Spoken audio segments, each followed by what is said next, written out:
It's hard to hate a grandchild. You may have a difficulty with the parents, with the kids that your children married, but when the grandchildren come, you love the grandchildren.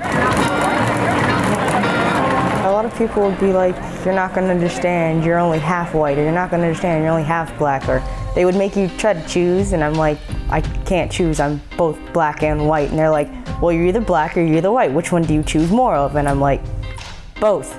So I'm not gonna pick one over the other. That's like picking my mom over my dad, and they both made me.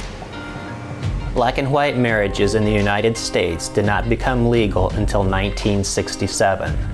That's just 2 years before astronauts put a US flag on the moon. I always felt like, eyes were on me. And there's where you find out that racism really doesn't have a color. And when I say that, I mean that black people would look at me like, why are you with the white woman? You're a good, strong black male, why do you have this white woman? And the white people would look at me like, what are you doing with one of our women? And so, you just feel like, where do you belong? I've always been open. I've never looked at somebody as being black or Asian or whatever, but people are gonna have their own opinions, We're doing fine, it's like, you'll never see me again probably. You're not gonna interact with my life, you're not going to affect it.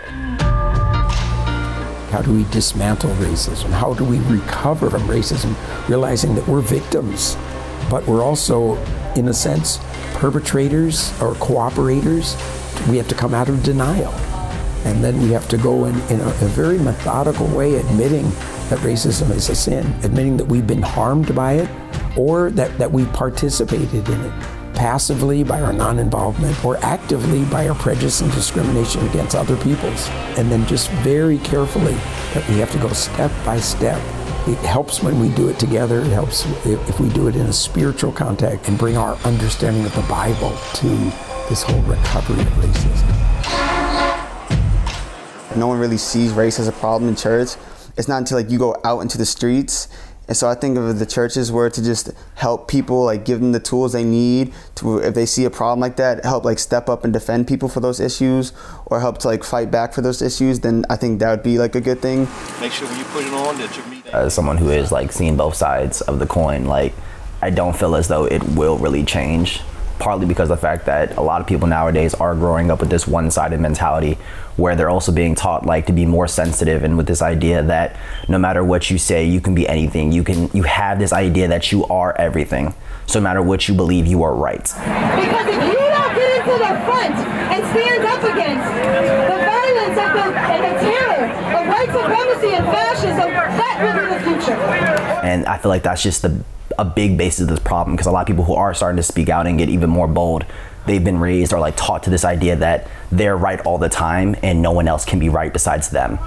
And I feel like with that idea going around, it's never going to get better, because no one's going to want to ever give.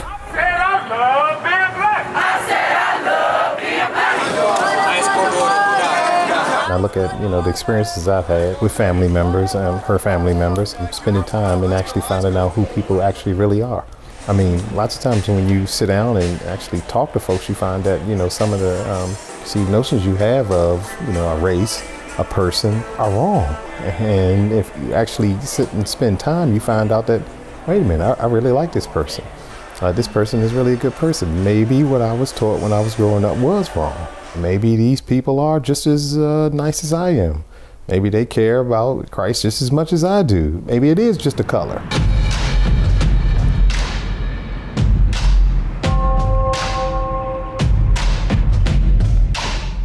This fear of the other and the fear of living the other, since we have lived such segregated lives, is what needs to be tackled. And fear is overcome by love, and it's overcome by sharing and by working together, and most of all by realizing that we're one family in Jesus Christ. And I think that's the work that the church is tackling.